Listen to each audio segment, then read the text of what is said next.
This calls for insights from a historian. Kasama po natin ngayon si Dr. Michael Charleston Xiao Chua. Welcome back to Afternoon Delight, inaanak na Xiao. Makasaysayang araw sa inyo, Ninong, Ma'am, at sa lahat ng ating mga tagapakinig at tagapanood. Okay, Xiao. I'm sure matagal mo na rin pinagnilay-nilayan ito, no? Sa pagpanaw ni Manong Johnny, JPE, na nagsabi dati na para daw siyang flavor ng ice cream, ano? Pabago-bago, minsan okay, minsan hindi. At age 101, Xiao, as historiador, ano ang sukatan natin sa kanya? Well, una sa lahat, no, siyempre isang historian lang ako, no? Pero sa nakikita natin kung paano na yung reaksyon ng marami sa taong bayan, nakikita natin na tinitingnan siya bilang isang EDSA hero, 'di ba? Instrumental siya sa pagpapabagsak ng diktadura noong pero kumbaga late na rin sila 'di ba? Noon na lang yung people power, pero mahalaga yung papel niya diyan. Of course, tinitingala din siya ng tao nung panahon ng impeachment trial, 'di ba, ni Chief Justice Renato Corona. Kasi doon nagpakita talaga siya ng talino, nagpakita siya ng maganda yung handling niya nung impeachment trial, no? Yung magaling siya sa legalidad despite his age. At that time, mga early 90s siya noon. Talagang tiningala rin siya nung panahon na 'yon. And then of course, as a lawmaker, marami rin siyang mga mga batas na isinulong na hindi naman natin pwedeng sabihin hindi nakabuti sa bayan. Pero of course, ang medyo nakakalungkot and quite disappointing is that many times, kasi he started very promising Isa siya sa mga kaibigan ni Rafael Salas. Si Rafael Salas ay isang galing na technocrat niyan at pinagsilbihan ng bayan. Tinuturing ni Enrile, kahit mas matanda si Enrile, na mentor si Rafael Salas.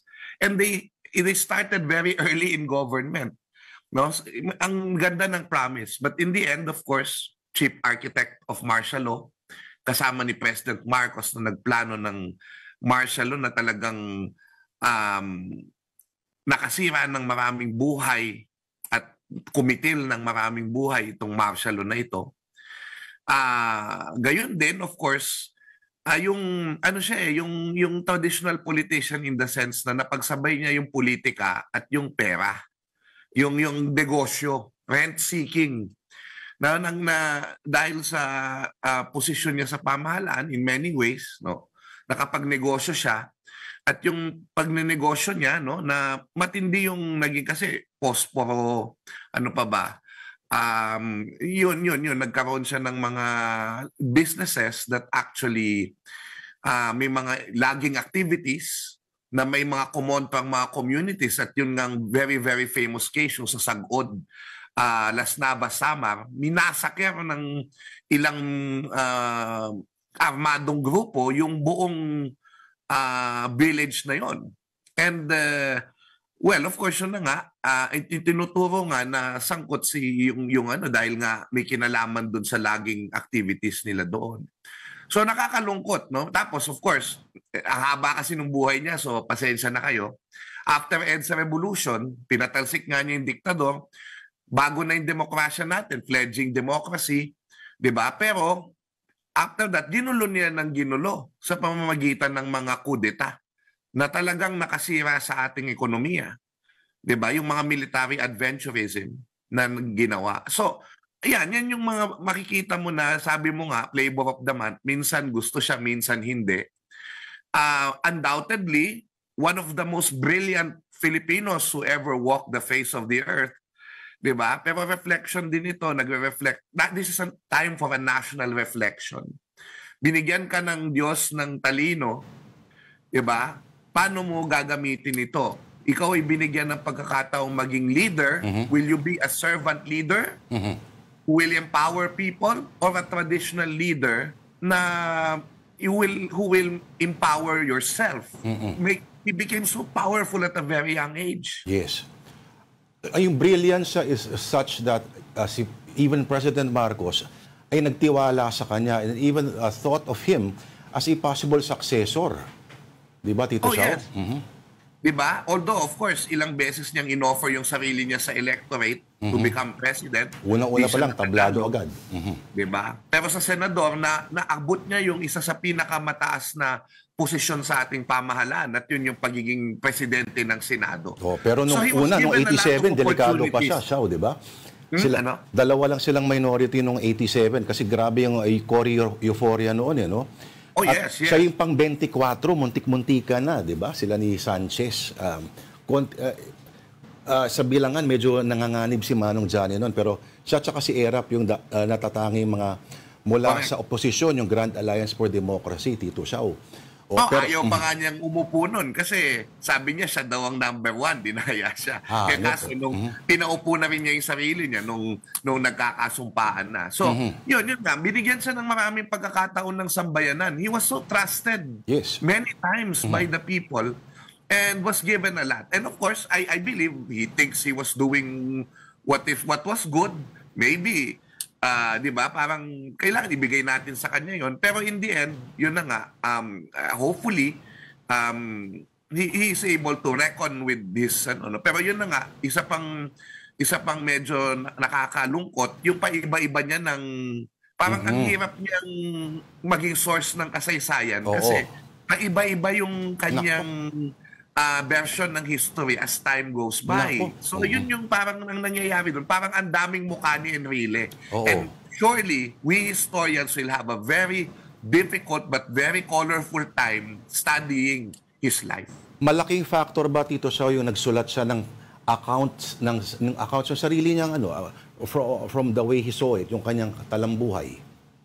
Oh, well, maganda na kasi alam mo sa totoo lang, si Manong Johnny, hindi mo mai-interview basta-basta yan eh. Correct. Di katulad nung si Tabaco, si Fidel Ramos, di ba laging nagpapa-interview yun, laging may version siya ng kanyang history. Si Manong Johnny, ang tagal gustong interviewin ng mga historiador, hindi siya talaga nagpapa-interview.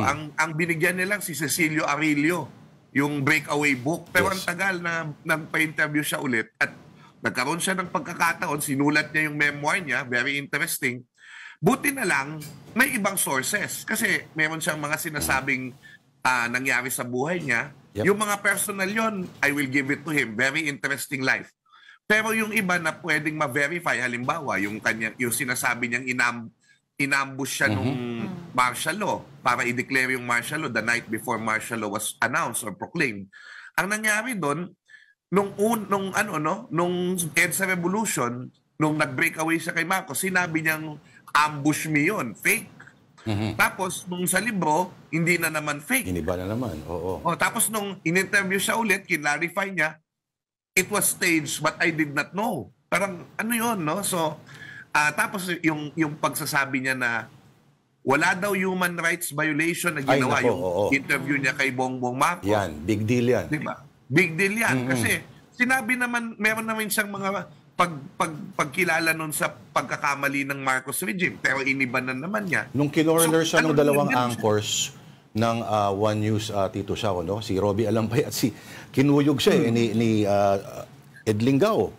Pero sir, sabi ninyo walang ano. I did not say that. Sir, ito po, roll natin yung video. So sa panahon ng resibo, medyo mahirap na Manong Johnny ngayon. So, binagit ko yung kayang talambuhay, Tito Shao, kasi kung paano ang future historians would deal with this matter.